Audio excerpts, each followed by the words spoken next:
Good evening. It's Sunday and we're all looking forward to Monday morning when we all fuck off back to work. Life is grand. So I'm painfully aware that I haven't been on schedule with videos. I explained that in the last video that I just stuck on last weekend.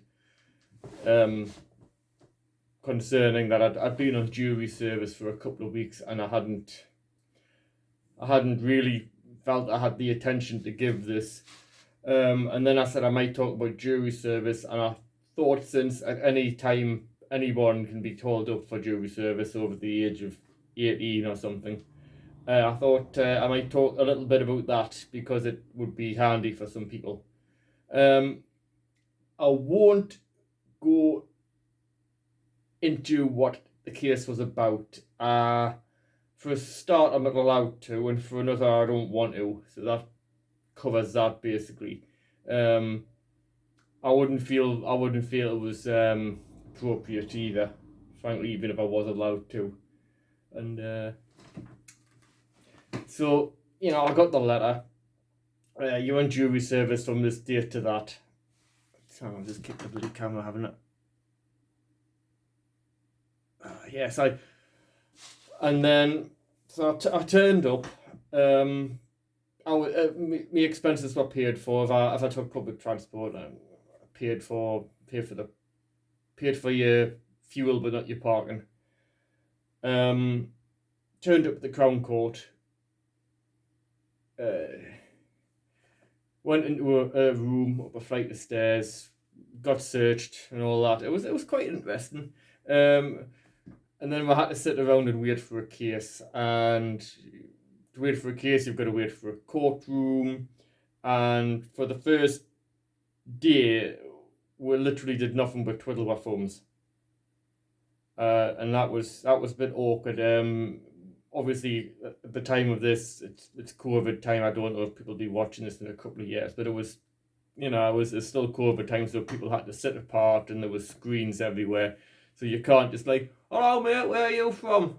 Like 2 meters away. So everybody was sitting there in stony silence looking at their phones. The next year, a couple of cases came up.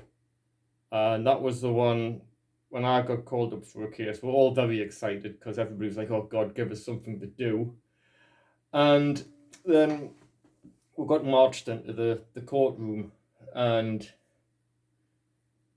I had a bit of a chuckle because obviously I'm talking about an English or British courtroom. I don't know if it's slightly different in Scotland. I doubt it's very different. But there was the judge in his robes and his wig, and then there was the two barristers in their robes and their wig, and the usher who had shown were in had a robe on. In fact, just about everybody had what looked like an old-fashioned black painter's smock on, which I found, interesting and mildly amusing at the same time. So we're all trooped in. The defendant was sitting at the back, and we were all like looking at him, wondering what he'd done. And then we had to go through if we were familiar at all with any part of the case, and they were bringing up loads of different things. There was even like people who had just interviewed him. The complainants, defendant, a pub, and I'm thinking, is that the landlord of the pub? Has he done something? Has he not paid his rent? And then they went all through this, and then boom, it was out and again, and they read out all the charges, and we were sitting there going, oh. Now that was very interesting to me because when you went in, it's obviously a very traditional environment with the very traditional garb. Like everybody but us was wearing robes, and most of them were wearing wigs, but then you saw everybody had a laptop, everybody had a couple of screens. There was two massive 60-inch screens in the corner, and I'm sitting there, and it just reminded me of if you've ever played with the Games Workshop miniatures. And I thought it's just like Warhammer 40,000. Everybody's dressed in like that from the 17th century, but they've got computers and that. So I had a chuckle about that. And then, of course, it being a government-run establishment, the computers went wrong, like at every opportunity. They couldn't get the Blu-ray to work for a couple of minutes. There was the Blu-ray confession that was quite funny. Not a confession, sorry, a witness statement. They couldn't get the guy the prosecution's Wi-Fi had went on his laptop for a minute. I'm like, oh my god, what happens even here? And it was stuff like that. What struck me on the first day is we were gonna get a statement of one of the complainants, and I hope I'm saying that right, like bloody hell. And knowing full well what was on it, the judge was like, well, we'll have the first 20 minutes and we'll have lunch and then we'll come back and have the rest of it. And then we heard the first 20 minutes and I was like, how can you eat after hearing stuff like that? And I was just, you must get hardened to it, and I don't know how long that would take. But anyway, so we had all of it wasn't much different to what you see on the telly. And I suppose everybody's been watching the likes of Kyle Rittenhouse trials and stuff like that. I mean, I haven't been watching that. I don't have 5 days to watch stuff like that. And I'll be bluntly honest, I watched 10 minutes of it the other night and I'm sitting here thinking, I've been doing this all day, why am I watching it again? But it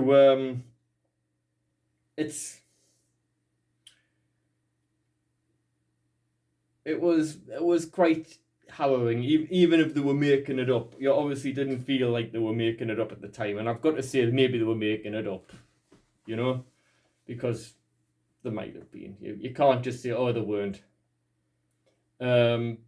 They all took the stand. The defense barrister got up and grilled them. Went back and forth. I had one poor fella run out in a flood of tears because something upset him.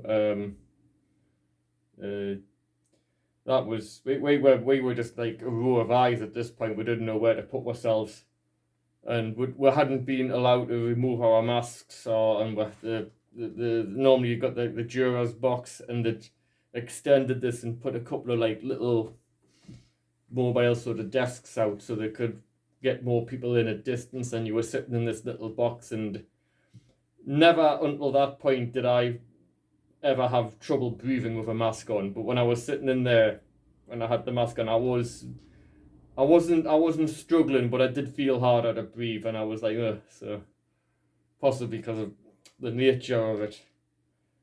And then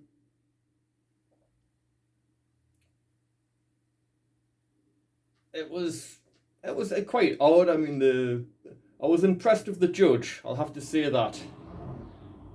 He seemed like a very, not only a clever bloke, but a nice bloke as well. He was quite eloquent. You could tell he got on with the barristers. He wasn't a bully. He could have been a bully. I think a lot of people like that could let a position like that go to their head, but he didn't seem to. And he was like very polite to everybody across the board. So I came away liking the judge, I must admit. And again, I thought he did his job without abusing it, we'll say. So obviously I'm going to keep this video to 15 minutes, by the way, because I can't do anything else. Then I remember in a break I'd said to somebody, because you're not allowed to talk about it at all until you're locked in the jurors' room.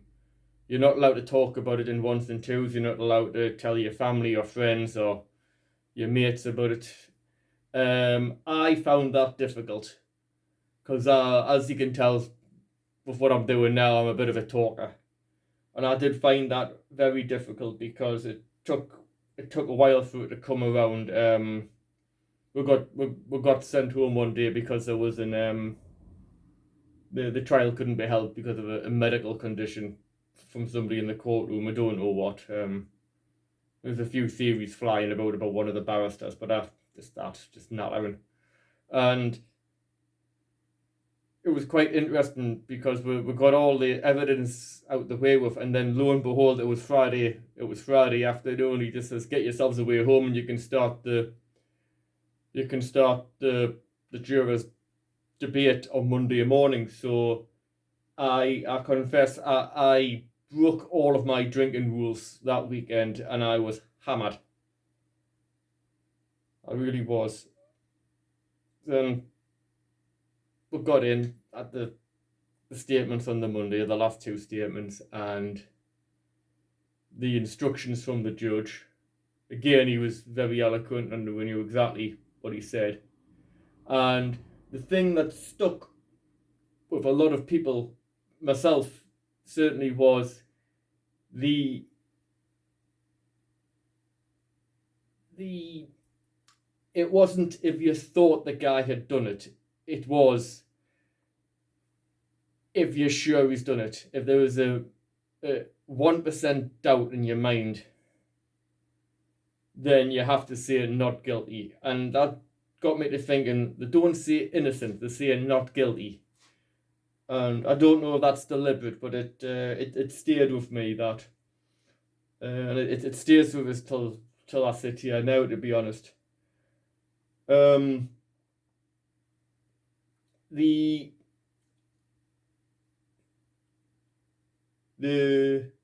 thought we were going to be in there 10 minutes in the jurors room, and we're all going to find him guilty, and we're all going to come out, and we weren't. We're in there for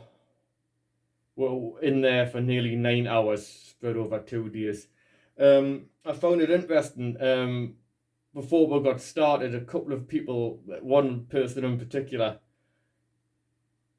had an opinion on Kyle Rittenhouse and how he was guilty, and she said, "Well, he brought a gun to a riot. What did you think he was going to do?" And I'm like, "Well, I'm not going to get into it, but I'm thinking, well, if I was at a riot, I would want a gun, but I wouldn't go to the riot, and I don't have a gun. Just let's get that out the way with." But and I thought, well, if she jumps to conclusions then like that, how is it going to be when we're here?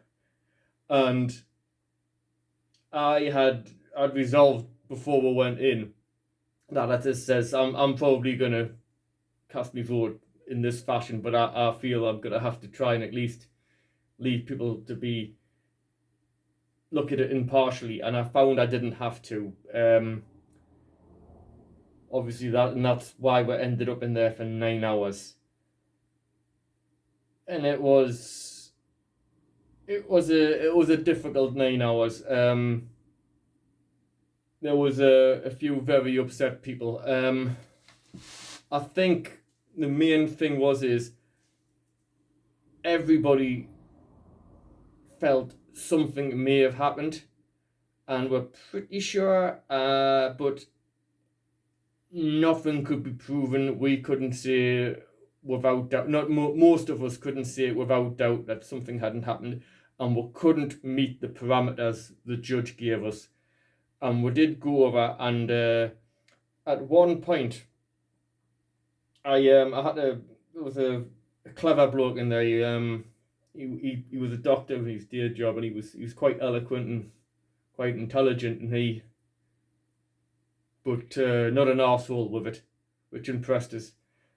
And he said, he said, "Well, no, look how it's worded in these instructions. Can you say that?" And I said, "Does it strike you though that we're going more off the word of the law and what's written down than rather what we feel is right?" And I says, "And doesn't that stick in your craw?"